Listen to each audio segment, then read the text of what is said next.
بسم الله الرحمن الرحيم الحمد لأهله والصلاة على أهلها أما بعد فأعوذ بالله من الشيطان الرجيم بسم الله الرحمن الرحيم ومن آياته أن خلق لكم من أنفسكم أزواجا لتسكنوا إليه صدق الله العظيم.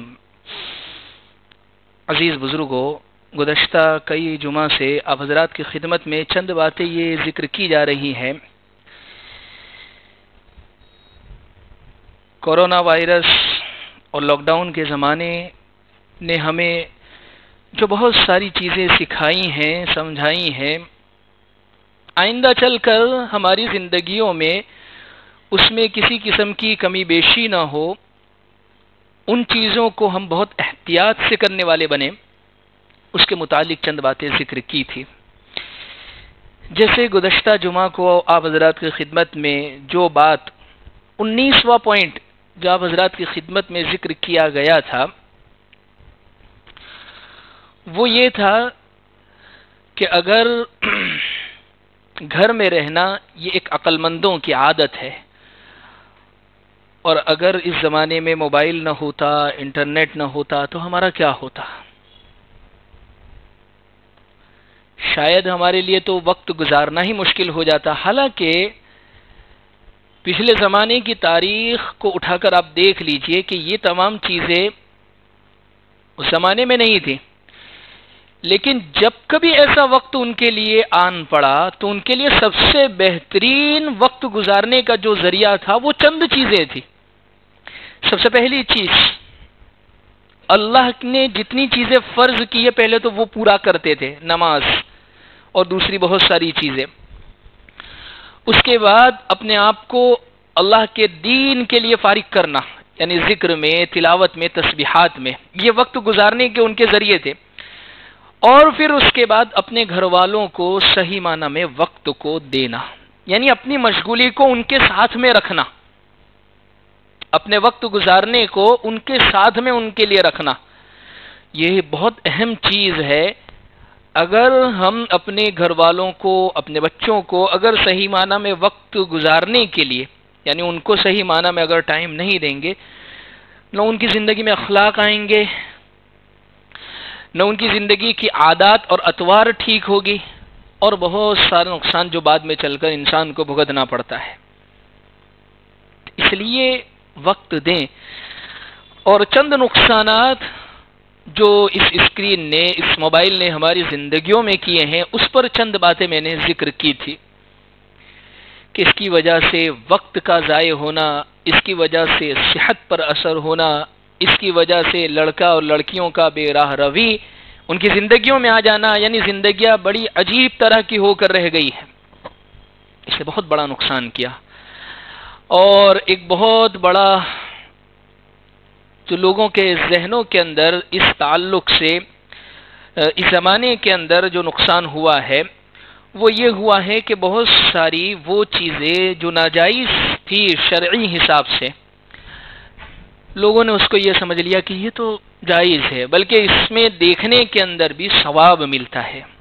جیسے لاک ڈاؤن کے زمانے سے جو چیز ایک بہت عام ہو گئی، خاص کر نوجوانوں میں، خاص کر وہ لوگ جو موبائل پر بہت زیادہ وقت دیتے ہیں، ان کے اندر جو بہت زیادہ جو چیز عام ہو گئی ہے وہ ایک ڈرامہ، ایک سیریل جو ٹرکش ڈرامہ ہے، جس کو ارطغرل غازی کا جو ڈرامہ ہے وہ بڑا ہی مشہور ہو گیا. اس زمانے سے لے کر اب تک لوگوں میں اس کے چرچے ہیں، اس کی گفتگو ہے، اس کو دیکھنے کا بہت زیادہ رواج ہے.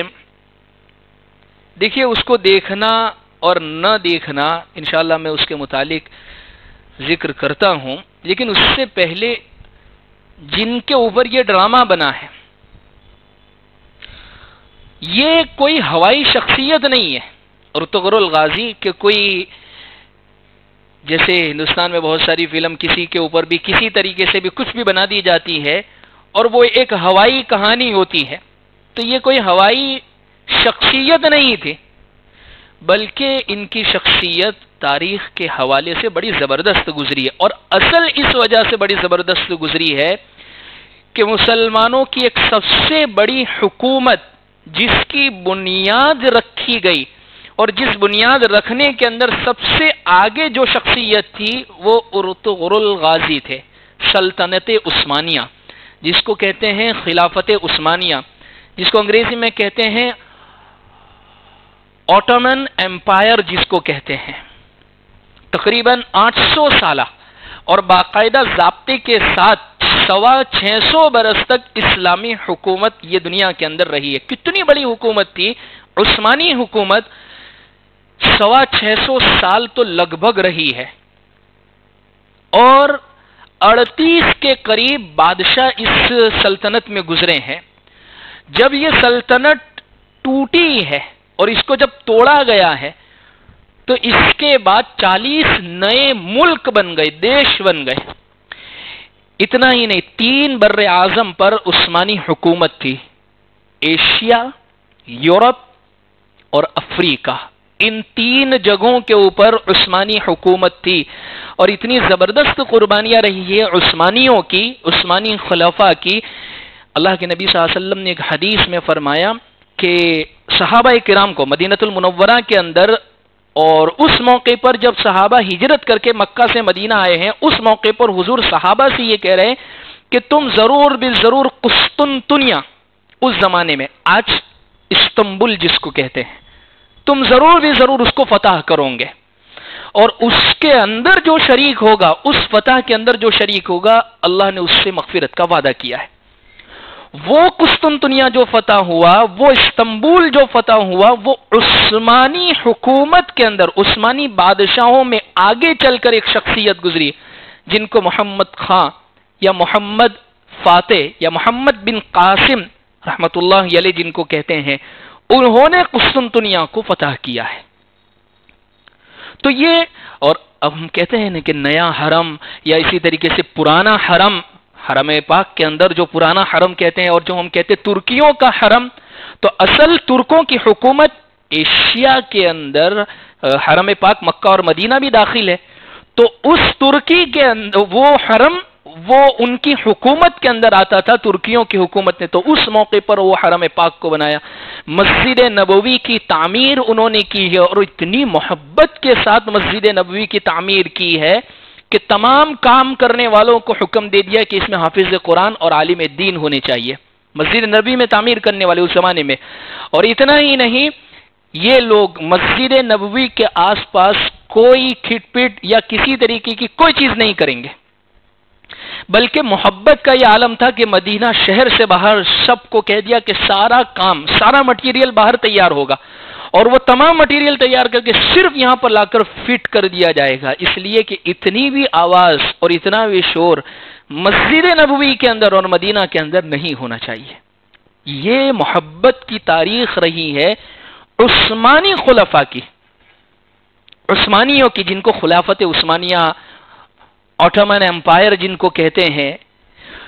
یہ عثمانی حکومت کی جس نے بنیاد رکھی ہے، جو شخصیت جو گزری ہے، جن کو ارطغرل غازی کہتے ہیں۔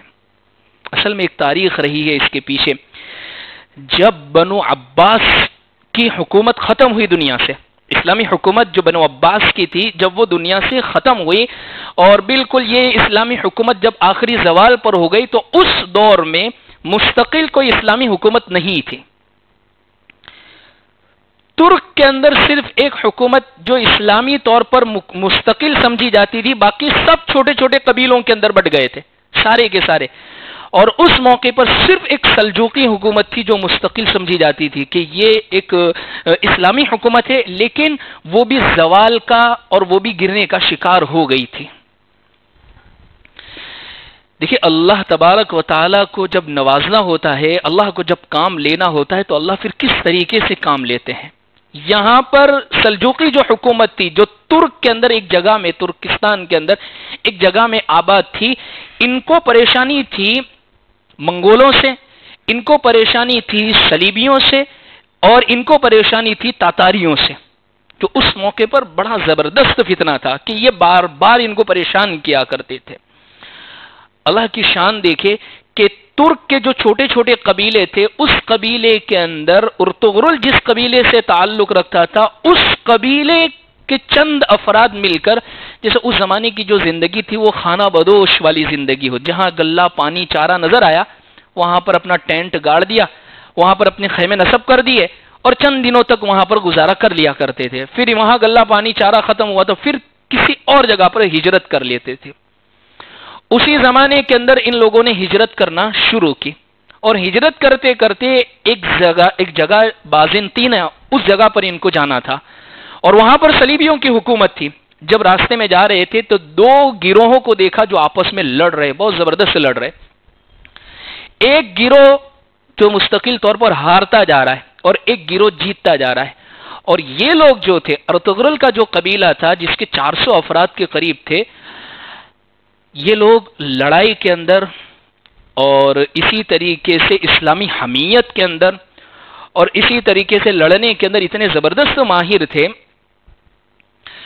کہ اکیلا شخص 10 کے مقابلے میں، یعنی ان سے 10 گنا بڑی طاقت ہو، یہ اس سے جنگ مول لیتے تھے اور اللہ ان کو فتح بھی عطا کر. جرأت، بہادری. اس لیے علامہ اقبال نے کہا ہے نا شعر کے اندر، بہت پیاری بات کہی ہے کہ اللہ پر ایمان رکھنے والے، اللہ کے دین کی خاطر قربانی دینے والے وہ تو ایسے ہوتے ہیں، دونیم ان کی ٹھوکر سے صحرا وہ دریا، سمٹ کر پہاڑ ان کی ہیبت سے رائی. کہ جب پہاڑ بھی ان سے ٹکراتا تھا تو ان کی ہیبت سے پہاڑ بھی چورے چورے ہو جایا کرتا تھا. خیر، تو ان لوگوں نے آپس میں مشورہ کیا کہ ہمیں کس کا ساتھ دینا چاہیے. تو مشورے میں یہ بات طے پائی کہ ہمیں اس جماعت کا ساتھ دینا ہے جو جماعت ہار رہی ہے، جو جماعت ہار رہی ہے. چنانچہ جو جماعت ہار رہی تھی اس کا ساتھ دیا، اور 400 لوگ اچانک سے جب حملہ آور ہوئے تو وہ لوگ جو جیت رہے تھے وہ ہارنے لگ گئے، اور جو ہار رہے تھے وہ جیتنے لگ گئے. پورا معرکہ ختم ہوا. اس کے بعد جو جماعت ہار رہی تھی جب وہ جیتنے لگ گئی تو اس کے بادشاہ نے ارطغرل کو اور ان کے پورے قبیلے کو بلایا. کہا جانتے ہو میں کون ہوں؟ کہا ہمیں نہیں پتا. کہا میں سلجوقی بادشاہ سلطان علاء الدین ہوں. اور اس نے کہا کہ آپ ہمارے ساتھ رہنا پسند کرو گے؟ تو کہا کہ ہمیں تو جگہ کی بھی ضرورت ہے. کہا ہم مستقل آپ کے ساتھ رہنا پسند کریں گے. یہاں سے پھر اللہ تبارک و تعالی نے ارطغرل کو مستقل ایک نام اور ایک عزت اور یوں سمجھ لیجئے ایک مقام عطا کیا ہے اللہ تبارک و تعالی نے. اور پھر اس کے بعد جس جگہ ایک چھوٹی سی آبادی دے کر ان کو وہاں پر رہنے دیا کہ آپ مستقل یہاں پر رہیں، اپنی آبادی، اپنی حکومت اور اپنا پورا کام کاج اب یہیں پر، لیکن آپ ساتھ دیں گے سلجوقیوں کا، آپ سپورٹ کریں گے سلطان علاء الدین کو. چنانچہ انہوں نے یہ کام کرنا شروع کیا، اور اس کے بعد ہوتے ہوتے ہوتے کئی جگہوں کی جگہ یہ لوگ فتح کرتے چلے گئے. ایک دن خواب دیکھا اسی ارطغرل نے کہ ان کے سینے سے ایک چاند نکلا، اور اس وقت کے ایک بہت بڑے عالم تھے جن کی طریقت، جن کی بزرگیت اور جن کا علم لوگ ان کے ہاتھ پر بیعت ہونا بہت قابل فخر سمجھتے تھے. محی الدین ابن العربی جن کا نام تھا. بہت زبردست تاریخ کے حوالے سے یہ شخصیت ملتی ہے. تو وہ مستقل طور پر لوگوں کو دین کی رہنمائی کیا کرتے تھے اور اخلاق کے متعلق بتلایا کرتے تھے. یہ مستقل ان کی تاریخ رہی ہے. ان کو خواب سنایا کہ حضرت میں نے خواب میں یہ دیکھا ہے کہ ایک چاند نکلا جو میرے سینے سے نکل کر آپ کی بیٹی کے سینے میں چلا گیا، اور وہ چاند ایسا پھیلا، یعنی ایک درخت کی شکل میں ایسا پھیلا کہ اس نے پوری دنیا کو ڈھانپ دیا. انہوں نے خواب کی تعبیر یہ دی، میں اپنی بیٹی آپ کے نکاح میں دیتا ہوں، اور اس بیٹی سے ایک لڑکا ایسا پیدا ہوگا جس کی حکومت پوری دنیا پر ہوگی، اکثر دنیا کے اوپر جس کی حکومت ہوگی. اللہ کی شان. ارطغرل کے کئی بیٹوں میں سے ایک بیٹا ہوا جس کا نام عثمان ہوا، اور اس عثمان کی وجہ سے پوری دنیا کے اکثر حصے پر، جس کو کہہ سکتے ایشیا، افریقہ اور یورپ، ان جگہوں کے اوپر ان کی حکومت پھیلی. اور بڑی زبردست نیک بادشاہ تھے، اسلام پسند بادشاہ تھے، محبت نبوی میں سرشار یہ لوگ تھے. یہ ایک تاریخ رہی ہے، اور ان لوگوں نے دنیا کے اندر زبردست کارنامے کیے. اب اس کے اوپر ایک مستقل طور پر ایک ڈرامہ، ایک سیریل بنائی گئی ہے، اور نوجوان اور اچھے خاصے دیندار لوگ بھی اس کے دیکھنے کو بڑی فضیلت کی چیز سمجھتے ہیں کہ یہ گویا ہم نے یہ دیکھ لیا تو دین کا بہت بڑا حق ادا کر دیا. اور اس کے دیکھنے میں کوئی گناہ بھی نہیں ہے. اب لوگوں کے ذہن سے اب اس کا گناہ ہونے کا تصور بھی نکلتا جا رہا ہے. لیکن یاد رکھیں جو چیز گناہ ہے اور گناہ ہونے کی کئی وجوہات اس میں داخل ہے. دیکھیں مستقل طور پر اس کو جائز نہ سمجھے ڈرامے کو دیکھنے کو کہ اس میں اسلام کی تاریخ بتائی گئی ہے. کئی سارے نقصانات اس کے دیکھنے کے اندر موجود ہے. اگر اسلام کو صحیح معنی میں سمجھنا ہے سب سے پہلے قرآن، اللہ کے نبی صلی اللہ علیہ وسلم کی احادیث اور اسلامی وہ تاریخ کی ہسٹری کی کتابیں جس کو مستقل طور پر ایسے لوگوں نے لکھا ہے جن پر لوگوں کا اعتماد تھا، جن پر لوگوں نے بھروسہ کیا کہ یہ تاریخ بالکل صحیح صحیح حوالے سے پیش کریں گے. جیسے علامہ ابن کثیر رحمۃ اللہ علیہ نے تاریخ کی کتاب لکھی ہے. اسی طریقے سے بہت سارے ایسے لوگ ہیں جنہوں نے تاریخ کی کتابیں لکھی ہے. لیکن اس میں مستقل دیکھنے کے اندر کئی خرابیاں. سب سے پہلی بات تو یہ دارالعلوم دیوبند کا اور اسی طریقے سے دنیا کے بہت سارے ایسے فتاوا ہے کہ جنہوں نے اس کو مستقل طور پر دیکھنے کو منع کیا ہے، اور اس کی کئی ساری وجوہات ہے. سب سے پہلی اس کی وجہ یہ ہے کہ دیکھیے ویڈیوگرافی جو ہے وہ بغیر کسی ضرورت کے کرنا یہ جائز نہیں. ایسے ہی مجھ بس ویڈیوگرافی کرنے لگ گئے، کوئی ضرورت نہیں ہے اس کی اور وہ کرنے لگ گئے ہیں، تو یاد رکھے اس کی اجازت شرعی حساب سے نہیں ہے، اس لیے کہ یہ گناہ ہے. تو ظاہر سی بات ہے اس میں جو ویڈیوگرافی کی گئی ہے تو یہ اس کی مستقل طور پر اجازت نہیں ہے، بغیر ضرورت کے کی گئی ہے تو اس کی اجازت نہیں. دوسری چیز ہے کہ اس میں میوزک جو حرام میوزک ہے، جیسے بعض لوگ تعویل کر دیتے بھائی اس میں دف بجایا گیا ہے یا ایسا میوزک ہے جو حرام نہیں ہے، تو یاد رکھیں حرام میوزک کا اس میں دخل ہے. اور حرام میوزک پیر ذوالفقار صاحب نقشبندی ادام اللہ فیوزہم العالیہ حضرت نے لکھا ہے کہ جب میوزک انسان کے کان میں پہنچتا ہے تو اس کے کان کے راستے سے دل کے اندر جب وہ جاتا ہے تو حدیث کے حوالے سے بتلائی حضرت نے بات، الغناء ينبت النفاق فی القلب، میوزک کی وجہ سے انسان کے دل میں نفاق والی کیفیت پیدا ہوتی ہے. نفاق والی کیفیت کا مطلب اسلام پھر اچھا نہیں لگنے لگتا ہے، عبادت میں سستیاں پھر آنے لگتی ہے. اس لیے شریعت اسلام نے ہمیں حرام میوزک سے روکا ہے، اس میں اس چیز کا بھی دخل ہے. تیسری چیز یہ ہے کہ ڈرامہ ہی ہوتا ہے، اس میں خلط ملط ملاوٹ کئی طرح کی داخل کر دی جاتی ہے، جھوٹ بھی اس میں داخل کر دیا جاتا ہے، صحیح چیزیں ساری مستقل طور پر پیش نہیں کی جاتی ہے. تو ظاہر سی بات ہے جب ایک چیز ہمارے سامنے ویڈیو کی شکل میں آ رہی ہے، ہمیں کیا معلوم ہے کہ اس میں جھوٹ کی ملاوٹ ہے یا نہیں ہے، تو اس میں جھوٹ کا بھی دخل ہے. اسی طریقے سے مرد اور عورتوں کا آپس میں میل جول یہ کہاں تک درست ہو سکتا ہے؟ اور اس ڈرامے کے اندر مستقل طور پر اس کو دکھایا گیا ہے، مرد اور عورت کا آپس میں ملنا بغیر کسی پردے کے اور ایک دوسرے کا ہاتھ پکڑنا اور اس طریقے سے باتیں کرنا، تو یہ تو اسلام میں جائز نہیں ہے. اس میں اس چیز کو بھی دکھایا گیا. اسی طریقے سے وقت کا ضائع ہونا، جیسے میں نے گزشتہ ذکر کیا، تو مستقل طور پر ایسا وقت ضائع ہوتا ہے، ایسا وقت برباد ہوتا ہے کہ بعض لوگوں کو تو پتہ ہی نہیں ہوتا ہے اور لوگ فخر سے بیان کرتے ہیں میں نے تو ایک گھنٹے کے اندر مستقل ایک دن کے اندر میں نے تو اتنی چیزیں یہ دیکھ لی ہے. اور اتنے گھنٹے تو آپ دیکھیں جو ڈرامہ دیکھنے والے، سیریل اور ناٹک فلم دیکھنے والے، وقت ایسا ضائع ہوتا ہے پتہ ہی نہیں چلتا ہے. تو اس میں وقت کا بہت بڑا ضیاع. اسی طریقے سے واجبات اللہ نے جو چیزیں ہم پر فرض کی ہے اس سے روکتا ہے. نماز کا وقت ہو گیا، جو اس میں مشغول ہوگا وہ مستقل طور پر بیٹھا ہے، نہ نماز کی فکر، نہ تلاوت کی فکر، نہ ذکر.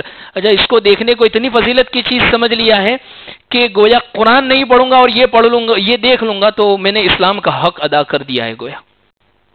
اللہ معاف کرے ہمیں. اسی طریقے سے گناہ کو گناہ نہیں سمجھا جا رہا ہے اس کی وجہ سے. دیکھیے ایک تو چیز ہوتی ہے، ایک گناہ کو گناہ سمجھا جا رہا ہے تو انسان کو توبہ کی توفیق ہوتی ہے، لیکن ایک گناہ کو گناہ ہی نہیں سمجھا جاتا ہے تو پھر ایسے کو توبہ کی توفیق نہیں ہوتی. جیسے عام طور پر بدعتی جو شخص ہوتا ہے کہ جس نے دین میں نئی چیزوں کو پیدا کر دیا ہے، اس کو توبہ کی توفیق نہیں ہوتی ہے. اس کی سب سے بڑی وجہ یہ ہے کہ جو گناہ ہونے کا تصور اس نے ذہن سے نکال دیا ہے. اب ظاہر سی بات ہے گناہ کو گناہ ہی نہیں سمجھا ہے تو اس کو توبہ کی توفیق کہاں سے ہوگی؟ توبہ کی توفیق تو اس کو اللہ دیتے ہیں کہ جس نے گناہ کو گناہ سمجھا ہے. تو یہ 7ویں چیز 8ویں چیز حرام طرح کے مناظر عشق کو دکھائے گئے ہیں، عشق والے مناظر اس میں حرام طریقے پر دکھائے گئے، اور اسی طریقے سے عورت کا کردار کا اس میں داخل ہونا یہ اس کو اور زیادہ حرام کر دیتا ہے۔ یہ تمام چیزیں ایک مستقل رسالہ ایک شخص نے لکھا ہے، ان سے یہ تمام چیزیں لی گئی ہے کہ یہ سب چیزیں اس میں داخل ہونے کی وجہ سے اس کو دیکھنا درست نہیں ہے، حرام جائز نہیں ہے، بلکہ مستقل دارالعلوم دیوبند کا فتویٰ اس پر موجود ہے۔ تو یہ جو لاک ڈاؤن کے زمانے کے اندر مستقل طور پر اس نے جو یہ مقبولیت حاصل کر لی ہے اس کی وجہ سے، تو اس کو حرام سمجھیں، اس کا بالمقابل یا ایسی چیزوں کو ہم تلاش کریں جیسے علماء کے بیانات ہوں، یا اسی طریقے سے تاریخ کی کتابوں کو پڑھنا ہے۔ آج کتابوں کے پڑھنے کا ذوق اور شوق تو مستقل طور پر ختم ہی ہوتے جا رہا ہے۔ جو علم صحیح کتابوں سے حاصل ہوتا ہے وہ کہیں سے حاصل نہیں ہوتا ہے، اس لیے لکھا ہے کتابوں کے اندر جس نے 100 کتابیں پڑھ لی اس کا علم بہت زیادہ بڑھ جاتا ہے، جس نے 200 کتابیں پڑھ لی اس کا علم اس سے بھی زیادہ بڑھ جاتا ہے۔ اس لیے آپ دیکھیں کہ کبھی آپ ترجمے والا قرآن پڑھے، 1 مرتبہ پڑھے، 2 مرتبہ پڑھے، پھر تفسیر والا شوق ہوا پڑھے، اللہ آپ کے علم میں اضافہ عطا فرمائیں گے۔ پڑھنے کی وجہ سے جو علم آتا ہے وہ بہت زبردست علم حاصل ہوتا ہے۔ تو اس لیے اس چیز کو حرام سمجھے، اس کے گناہ کو گناہ ہونے کو سمجھے۔ یہ 19ویں بات۔ 20ویں بات جو اس زمانے نے ہمیں سمجھائی، جو پوائنٹ جو سمجھایا، ہائی فائی اور وائی فائی کے چکر میں ہم اپنی روایتوں کو بھولتے جا رہے ہیں۔ عورتوں کا ہاتھ بٹانے سے مردانگی نہیں جاتی ہے۔ یہ جو 20واں جو ہمیں پوائنٹ سمجھایا اس زمانے نے، مستقل طور پر گھر ہی پر رہنا ہے، نہ کاروبار، بلکہ مسجد بھی نہیں آنا تھا اس زمانے کے اندر، کچھ کام کے یعنی گھر ہی گھر تھا۔ اب اس زمانے کے اندر ہائی فائی اور وائی فائی کے چکر کے اندر انسان اپنی جو روایتیں تھیں، ہماری روایتیں کیا تھی؟ ہماری روایتیں تو یہ تھی کہ عورتوں کا مستقل طور پر ہاتھ بٹانا۔ حدیث پاک کے اندر میں عائشہ رضی اللہ عنہا سے پوچھا گیا کہ حضور گھر میں کیسے ہیں؟ گھریلو زندگی حضور کی کیسی ہے؟ تو فرماتے گھر میں جب آتے ہیں یفلی ثوبہ، اپنا کپڑا خود سی لیتے تھے، ٹانکا لگانا ہوتا ہے وہ مستقل طور پر سی لیتے ہیں۔ گھر میں اور کوئی دوسرے کام ہوتے وہ اپنے خود کر لیتے تھے، پیارے آقا صلی اللہ علیہ وسلم اپنا جوتا ٹھیک کر لیتے تھے۔ یہ روایتیں تھی۔ بلکہ ایک مرتبہ پیارے آقا صلی اللہ علیہ وسلم، ہم نے عائشہ رضی اللہ عنہ روٹی بنانے کے لیے بیٹھی تھی، حضور بھی پاس میں بیٹھ گئے کہ میں بھی بنا دیتا ہوں۔ یہ تو ہماری روایت ہے، یہ ہماری تاریخ ہے، لیکن آج مردانگی اس کو سمجھا جاتا ہے عورتوں کو دبا کے رکھے، ان کا کوئی کام نہ کرے، گھر والے کام تو ہرگز نہیں کرنا، ورنہ وہ پھر تم کو 50 طرح کے کام بتائے گی، یا اسی طریقے سے تم بیوی کے غلام بن کر رہ جاؤ گے۔ ایسی ہرگز بات نہیں ہے۔ حدیث پاک میں اللہ کے نبی صلی اللہ علیہ وسلم نے فرمایا یغلبن کریما ویغلبہن لئیما فاحب ان اکون کریما مغلوبا ولا احب ان اکون لئیما غالبا۔ حضور فرماتے ہیں کہ جو شریف انسان ہوتے ہیں، شریف آدمی ہوتا ہے، یہ عورتیں ان پر چڑھ جاتی ہیں، اور جو کمینہ ہوتا ہے، بد اخلاق ہوتا ہے، یہ عورتوں پر غالب آ جاتے ہیں، یہ عورتوں پر چڑھ جاتے ہیں۔ اور حضور نے فرمایا میں شریف بن کر دب جاؤں، مغلوب ہو جاؤں، یہ مجھے زیادہ پسند ہے اس سے کہ میں کمینہ بن کر ان پر غالب آ جاؤں، ان پر چڑھ جاؤں۔ اب دیکھیں تو صحیح، شریف انسان جو ہوتا ہے وہ ہمیشہ دب کے چلتا ہے، شرافت کی وجہ سے وہ خاموش رہتا ہے۔ یہ ایک شریف انسان کی صفت حدیث پاک میں پیارے آقا صلی اللہ علیہ وسلم نے ارشاد فرمائے۔ لیکن آج کل شرافت اس کو سمجھا جاتا ہے، یعنی عزت دار اس کو سمجھا جاتا ہے، مرد اس کو سمجھا جاتا ہے، بھائی مرد اس کو سمجھا جاتا ہے کہ بھائی دبا کے رکھو، بغیر فالتو کی ہنس بول کے زیادہ بات بھی نہیں کرنے کی، ورنہ پھر کیا سر پہ چڑھ جائے گی۔ حالانکہ حدیث میں ہے حضرت عمر رضی اللہ عنہ ایک مرتبہ داخل ہوئے، اور جب دروازے پر پہنچے تو اندر سے عورتوں کی زور زور سے باتیں کرنے کی آواز آ رہی تھی۔ حضرت عمر نے اجازت چاہی، جیسے اجازت چاہی ساری مستورات پردے کی پیچھے چلی گئی اور بالکل خاموش ہو گئی۔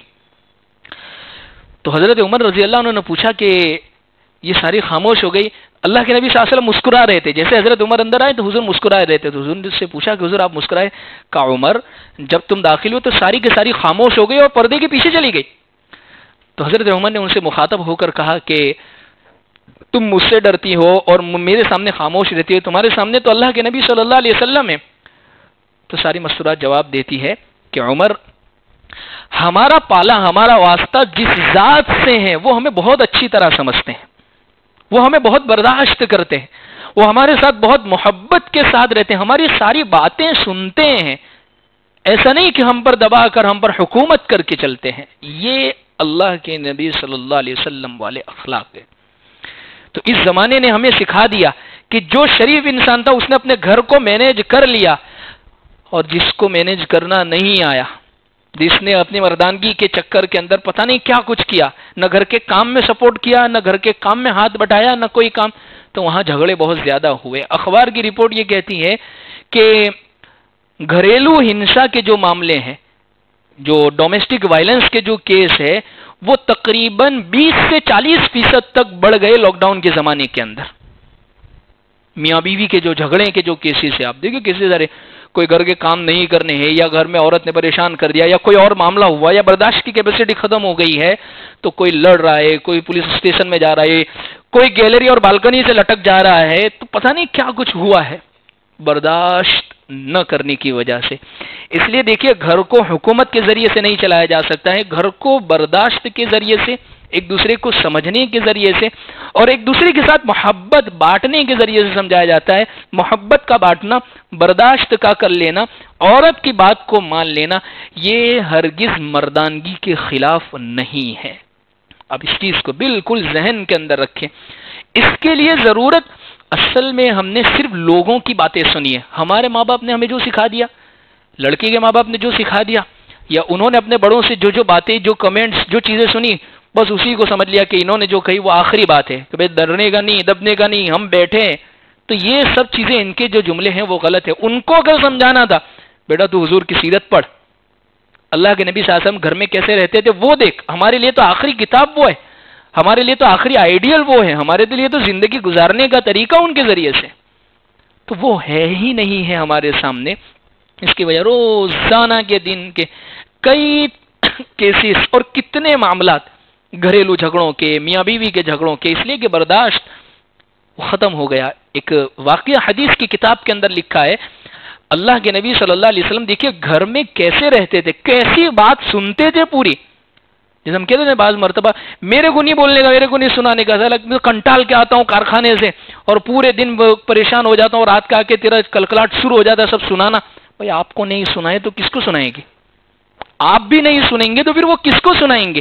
اس کی ماں سے بھی بات کرتی ہے سنانے کے لیے، تو وہ آپ کو اعتراض، تو آپ ہی سن لیجئے ساری کی ساری بات جو وہ کہتی ہے۔